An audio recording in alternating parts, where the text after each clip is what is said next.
Olá, boa tarde. Nós estamos de volta com mais notícias do Brasil e do mundo desta segunda-feira. O presidente Lula deve sancionar hoje o orçamento de 2024. O texto foi aprovado pelo Congresso Nacional em dezembro, durante uma sessão conjunta.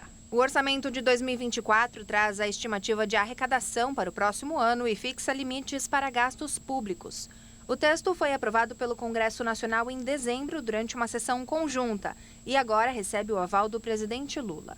A lei orçamentária anual, aprovada pelos parlamentares, prevê o repasse de quase 5 bilhões de reais para o fundo eleitoral, que vão ser usados nas campanhas municipais deste ano. A distribuição do fundo para campanhas leva em conta o tamanho das bancadas dos partidos com base no resultado da eleição anterior, sendo consideradas principalmente a votação de cada partido teve e o número de deputados eleitos por cada partido na última eleição.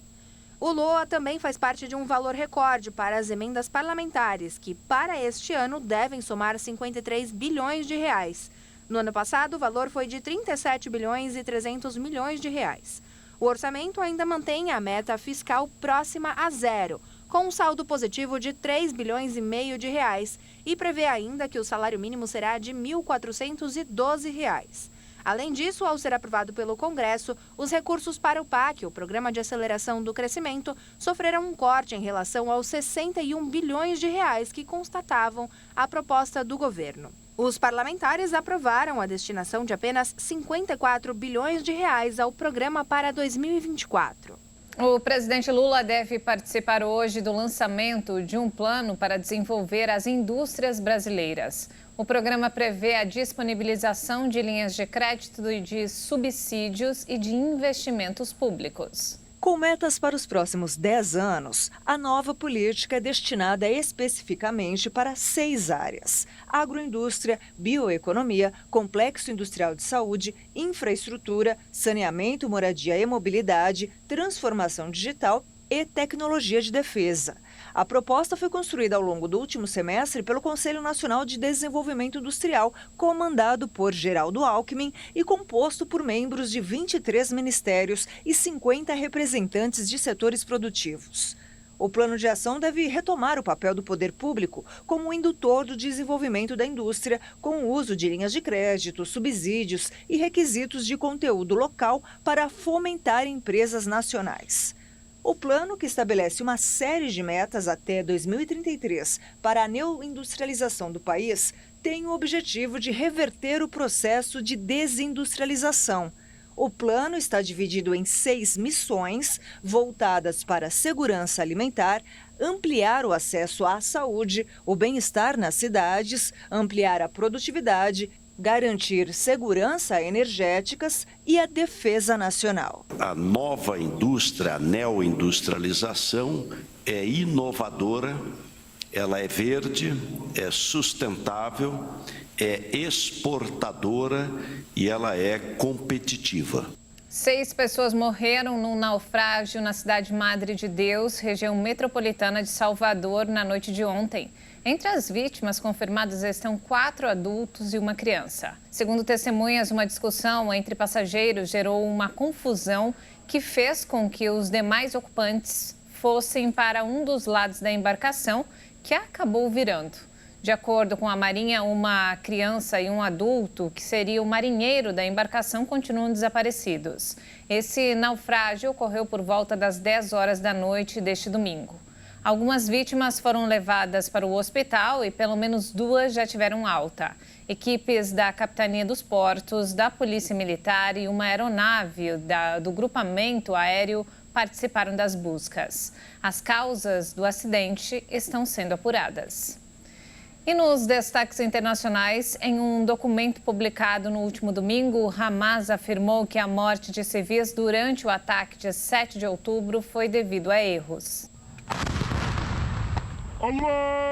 O grupo palestino sustenta que a operação de 7 de outubro foi uma etapa necessária e uma resposta normal diante do que chamou de conspirações israelenses contra o povo palestino em um documento de 16 páginas publicado no domingo. O Hamas nega ter tomado como alvo civis e afirma que o que fez foi acidental e no transcorrer do enfrentamento com as forças israelenses. Em 7 de outubro do ano passado, centenas de combatentes do grupo palestino invadiram o sul de Israel e atacaram postos militares, assentamentos e um festival de música, deixando mais de 1.140 mortos, principalmente civis. Cerca de 250 pessoas foram sequestradas, das quais mais de 100 foram liberadas durante uma trégua no final de novembro. Israel respondeu com uma ofensiva aérea e terrestre contra a faixa de Gaza, que já deixou mais de 25 mil mortos. No documento, o Hamas pediu o fim imediato das agressões e rejeitou qualquer projeto internacional ou israelense para decidir o futuro de Gaza. De acordo com a ONU, 85% dos 2,4 milhões de habitantes de Gaza foram deslocados devido ao intenso cerco israelense que impede a chegada de comida, água, remédios e combustível. O Hamas denuncia que não houve avanços para aumentar a ajuda humanitária a Gaza, enquanto Israel rejeita os chamados internacionais a favor de um cessar-fogo. Diplomatas da União Europeia se reuniram separadamente nesta segunda-feira em Bruxelas com os chanceleres de Israel e Palestina.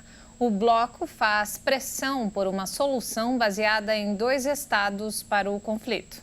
As declarações foram feitas antes dos ministros europeus realizarem reuniões separadas em Bruxelas com os ministros das Relações Exteriores de Israel e Palestina. Sabemos o que é o Hamas e o que o Hamas fez. Certamente rejeitamos e condenamos. Mas a paz e a estabilidade não podem ser construídas apenas com meios militares, nem nesta forma particular de usar os meios militares. Uma fonte diplomática da União Europeia admitiu que não se espera nenhuma decisão concreta dessas negociações, mas acrescentou que a presença dos chanceleres em Bruxelas no mesmo dia deve ser vista como um símbolo forte. A União Europeia já manifestou preocupação com o alto número de vítimas nos bombardeios lançados por Israel contra Gaza depois do ataque de 7 de outubro. De acordo com o movimento palestino, mais de 25 mil pessoas morreram na região pelos ataques de Israel. Com temperaturas marcando menos 30 graus, subiu para 94 as mortes provocadas pela onda de frio extremo que atinge os Estados Unidos.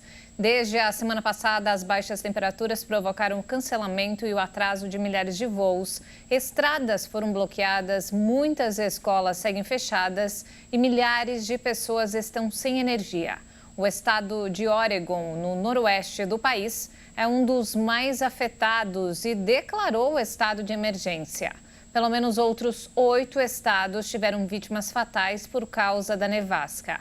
A partir dessa semana, as temperaturas sobem um pouco e a preocupação se volta ao derretimento da neve acumulada e à chegada de chuvas que podem provocar enchentes.